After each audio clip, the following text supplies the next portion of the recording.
नमस्कार दोस्तों, BNA network के यूट्यूब चैनल पर आपका स्वागत है। मैं हूं कुलभूषण।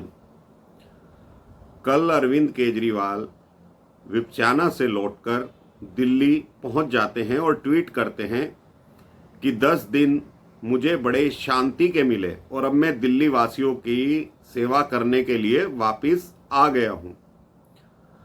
लेकिन जैसे ही उन्हें मालूम पड़ता है कि ईडी ने उनके खिलाफ पुख्ता सबूत जुटा लिए हैं और 3 जनवरी को तीसरा सम्मन या नोटिस इशू करा है ईडी ने केजरीवाल को दिल्ली शराब घोटाले में पूछताछ के लिए, तो जब केजरीवाल को मालूम पड़ता है कि 200 जीबी डाटा ईडी जुटा चुकी है और कॉन्फिडेंशियल मीटिंग जो हाई लेवल पर हुई थी उसकी सूचना भी ईडी को है, फेस टाइम पर जो विजय नायर ने बात कराई थी वो रिकॉर्डिंग भी ईडी के पास अवेलेबल है, तो आनन फानन में राष्ट्रीय परिषद की बैठक अरविंद केजरीवाल ने बुलाई। इनके राष्ट्रीय परिषद में 300 लोगों की संख्या बताई जाती है, लेकिन सबको वीडियो कॉन्फ्रेंसिंग के जरिए जोड़ा गया। जो लोग दिल्ली में मौजूद थे वो बैठक में उपस्थित हुए, बाकी लोग वीडियो कॉन्फ्रेंसिंग के जरिए उपस्थित होते हैं। लेकिन इनके एक राज्यसभा सांसद हैं संदीप पाठक, जो कि इस बैठक के शुरू होने से पहले ईडी को धमकी देते हैं कि अगर मुख्यमंत्री दिल्ली को गिरफ्तार किया जाता है तो हम बवाल मचा देंगे, हम किसी कीमत पर अरविंद केजरीवाल को गिरफ्तार नहीं होने देंगे, इसके लिए हमें चाहे कितनी बड़ी कीमत चुकानी पड़े। पाठक ने यह भी दावा किया कि पार्टी का छोटा बड़ा कार्यकर्ता, मंत्री, विधायक, सांसद सारे एकजुट हैं, अरविंद केजरीवाल के साथ खड़े हुए हैं। तो इस तरह की धमकी ईडी को, जांच एजेंसियों को दी जा रही है। ये सीधा सीधा चेतावनी दी जा रही है केंद्र सरकार को, उन एजेंसियों को जो घोटालों की जांच कर रही हैं। सन 2012 में केजरीवाल साहब ने, इस नौटंकी बाज ने एक ट्वीट किया था कि मेरा सर शर्म से उस वक्त झुक जाता है जब कोई भ्रष्टाचारी नेता या व्यक्ति इन जांच एजेंसियों के सामने उपस्थित नहीं होता। तो केजरीवाल साहब, 2 बहाने आप बना चुके हो, ईडी के सामने पेश नहीं हुए हो, आपने उल्टा उनसे सवाल जवाब किए हैं, लेकिन अब 3 जनवरी को ईडी ने कमर कस ली है। चूंकि ईडी ने एक 7वां समन झारखंड के मुख्यमंत्री को भी भेजा है, वो समन न होकर एक लेटर भेजा है हेमंत सोरेन को, और उस लेटर में चेतावनी भरे लहजे में कहा गया है ये आपके पास आखिरी मौका है, आप 2 दिन में ये मुकर्रर कीजिए, ईडी को बताइए कि आप कहाँ मिलेंगे, हमें आपसे जमीन घोटाले में पूछताछ करनी है, समय भी आप तय कीजिए और स्थान भी आप तय कीजिए। लेकिन ये ईडी ने 7वें समन या चिट्ठी में चेतावनी जारी कर दी उन लोगों के लिए जो जांच एजेंसियों के सामने उपस्थित नहीं होते हैं। तो ये दिल्ली की जो कट्टर ईमानदार सरकार है, इसके 2 मंत्री जेल में हैं, एक स्वास्थ्य लाभ पर छूटे हुए हैं, इनके एक राज्यसभा सांसद जिसे लठैत बताया जाता है केजरीवाल का, वो भी इसी शराब घोटाले में तिहाड़ में आराम फरमा रहा है, तरह तरह की किताबें पढ़ रहा है। तो अब जब केजरीवाल का नंबर 3 जनवरी को है, तो शाम को सौरभ भारद्वाज उपस्थित होते हैं, प्रेस कॉन्फ्रेंस करते हैं और कहते हैं कि हम कानूनविदों से सलाह मशविरा कर रहे हैं कि हमें आगे की रणनीति क्या बनानी चाहिए। तो उपस्थित तो होना पड़ेगा इस केजरीवाल को, बतौर मुख्यमंत्री उपस्थित हों या आम आदमी पार्टी के संयोजक के रूप में उपस्थित हों, लेकिन उपस्थित अरविंद केजरीवाल को ही होना पड़ेगा। दोस्तों, मेरी आपसे एक गुजारिश है कि चैनल को सब्सक्राइब करते रहिए और कंटेंट को लाइक करते रहिए। तो ये जो अपने आप को पहले सिसोदिया को कट्टर ईमानदार बताता था, इस लठैत संजय सिंह को कट्टर ईमानदार बताता रहा, लेकिन जब ये जेल पहुंच गए और ये कोई कमेंट अदालत के फैसलों पर नहीं करते हैं, अगर अदालत के जजमेंट पर ये कमेंट करें तो इनके ऊपर मानहानि का मुकदमा हो जाएगा।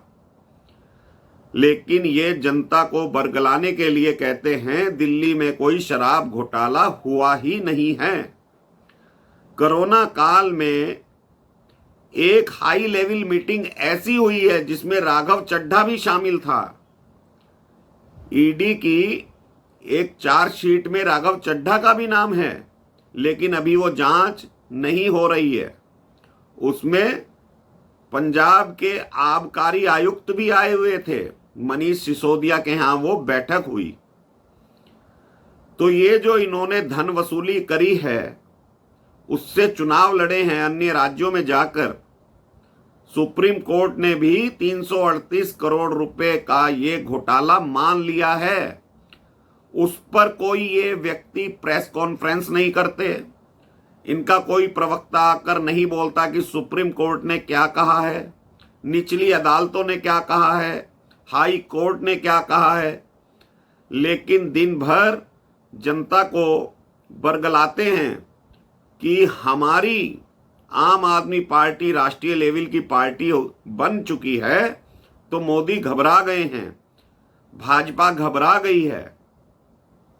तो दोस्तों, ये तो मोदी ही जानते हैं कि वो घबराए हैं कि नहीं घबराए हैं, लेकिन ईडी का समन जारी होते ही केजरीवाल जरूर घबराए हुए भागे फिर रहे हैं। ये विपस्याना के लिए पहले बेंगलुरु जाया करते थे, लेकिन गिरफ्तारी के डर से इस बार पंजाब चले गए। कोई बात नहीं केजरीवाल साहब, आपने 10 दिन शांति से काटे हैं और आनन फानन में आते ही राष्ट्रीय परिषद की बैठक बुला ली, क्योंकि 2024 की लोकसभा की तैयारी करनी है। उससे पहले तो आपको ईडी के सामने जाना पड़ेगा, ये बताना पड़ेगा कि फेस टाइम पर आपने बातचीत की है या नहीं की है। आपके सामने ही जो नीति बनी थी, आबकारी नीति, उसके दस्तावेजों पर मनीष सिसोदिया ने साइन किए हैं कि नहीं किए हैं, ग्रुप ऑफ मिनिस्टर ने साइन किए हैं कि नहीं किए हैं, ये सब आपके सामने ही हुआ है। सी अरविंद जो मनीष सिसोदिया के सचिव थे, उन्होंने मजिस्ट्रेट के सामने 164 में अपने बयान दर्ज करवाए हैं कि अरविंद केजरीवाल के यहाँ मुझे बुलाया गया और इस शराब नीति में कमीशन 5% से बढ़ाकर 12% करने के लिए कहा गया, और मैंने इनकार किया तो इन्हें तरह तरह की प्रताड़ना दी गई। ऐसे बयान सी अरविंद ने मजिस्ट्रेट के सामने दर्ज करा रखे हैं। आपके संजय सिंह, मनीष सिसोदिया तरह तरह की बातें कोर्ट में बोल चुके हैं। सिसोदिया ने कहा है सुप्रीम कोर्ट में जब जमानत लेने गए थे कि ये तो सामूहिक फैसला था, मुझे अकेले को सजा क्यों दी जा रही है। इसके बारे में केजरीवाल साहब आप क्या जवाब देंगे, ये तो जनता को बताइए ना। आप एक बोतल पर एक फ्री बांट रहे थे, तो वो किसके पैसों से बांट रहे थे? टैक्स पेयर के पैसों से बांट रहे थे। धन वसूली आपके लोग कर रहे थे, आप कर रहे थे। अभी तो दक्षिण की लोभी के कविता से ईडी ने पूछताछ करनी है, और ये बात भी आपको बता दूं कि के कविता भी इसमें सरकारी गवाह बनने को तैयार है। और जिस दिन के कविता सरकारी गवाह बन गई, उस दिन सारे काले चिट्ठे दक्षिण की लोभी के आपके खुल जाएंगे, अखबारों में छपेंगे, नेशनल मीडिया में आएंगे, भले ही आप 550 करोड़ रुपए विज्ञापन के मीडिया को देते हो। तो कट्टर ईमानदार अगर आप हैं केजरीवाल, तो आप जाइए ईडी के सामने, पेश होइए, बताइए कि मैंने कोई गुनाह नहीं किया है, पर जनता को यह भी बताइए कि कोई पोर्टफोलियो आपके पास क्यों नहीं है। ये सारे काम जो आप करवाते रहे, जितने भी विभागों में आपके घोटाले चलते रहे हैं अब तक, आपने क्या कार्रवाई की है?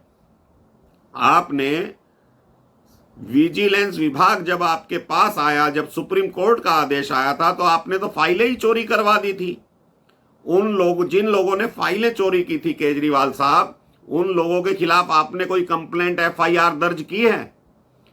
फाइलें तो चोरी हुई हैं, कैमरे के सामने आई है सब रिकॉर्डिंग। आपने ही वो फाइलें चोरी करवाई थी, इसलिए कोई FIR दर्ज नहीं हुई। तो जिस तरह के कारनामे केजरीवाल साहब या आपकी सरकार कर रही है, वो नीतिगत नहीं है। तीसरा समन आपको मिल चुका है। आप जाइए ईडी के सामने, आपके पास जो तथ्य है वो ईडी के सामने पेश कीजिए। ये बात सही है कि जब तक कोर्ट आपको गुनहगार ना मान ले तो आप कट्टर ईमानदार ही रहेंगे। तो अपनी बेगुनाही के सबूत ईडी के सामने, कोर्ट के सामने पेश कीजिए। तो दर्शकों, ये जो धमकी दी जा रही थी आज संदीप पाठक जो इनके राज्यसभा सांसद हैं, उनके द्वारा कि दिल्ली में बवाल मचा देंगे, तो केजरीवाल साहब क्या करना चाहते हैं? अगर गिरफ्तार हो जाते हैं तो चक्का जाम करेंगे। पुलिस प्रशासन निहत्था है। भारतवर्ष में, इस भारत देश में फिर तो हर मुख्यमंत्री, हर मंत्री, हर सांसद, हर विधायक अराजक बन जाएगा। कोई भी जांच एजेंसियों के सामने पेश नहीं होगा। कोई कहेगा हम हल्ला बोल देंगे, कोई कहेगा हम चक्का जाम कर देंगे, कोई कहेगा कि मोदी हमें परेशान कर रहा है, हम इसलिए नहीं जाएंगे। अरे भाई, आप बेगुनाह हो तो अपने बेगुनाही के सबूत लेकर जाइए और बाइज्जत बरी होकर आइए।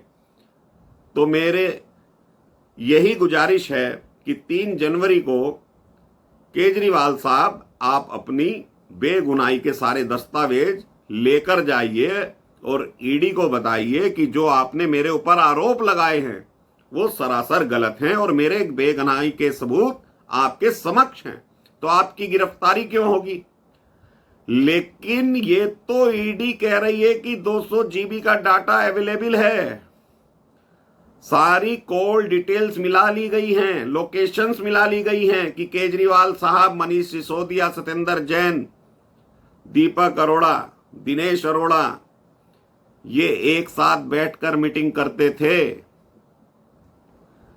जितनी दक्षिण की लॉबी है, जो महेंद्रू हैं, उनकी लोकेशन, आपकी लोकेशन, सिसोदिया की लोकेशन सब मैच कर ली गई है। जब हाई प्रोफाइल मीटिंग में आप शामिल होते थे, वो लोकेशन भी ईडी के पास है। तो भागने से या बचने से काम नहीं चलने वाला है। अगर आप बेगुनाह हैं तो ईडी के समक्ष जाइए और संदीप पाठक को, अपने कार्यकर्ताओं को समझाइए कि धमकी भरे लहजे में कोई भी वाद विवाद ना करें, क्योंकि लोकतंत्र की मर्यादा बनाए रखना एक मुख्यमंत्री और सांसद का भी कर्तव्य होता है। तो अभी के लिए इतना ही दोस्तों। आपको मेरा कंटेंट अच्छा लगे तो प्लीज़ इसे लाइक कीजिए, वीडियो को शेयर कीजिए, कमेंट कीजिए और चैनल को सब्सक्राइब जरूर कीजिए। धन्यवाद। नमस्कार। भारत माता की जय।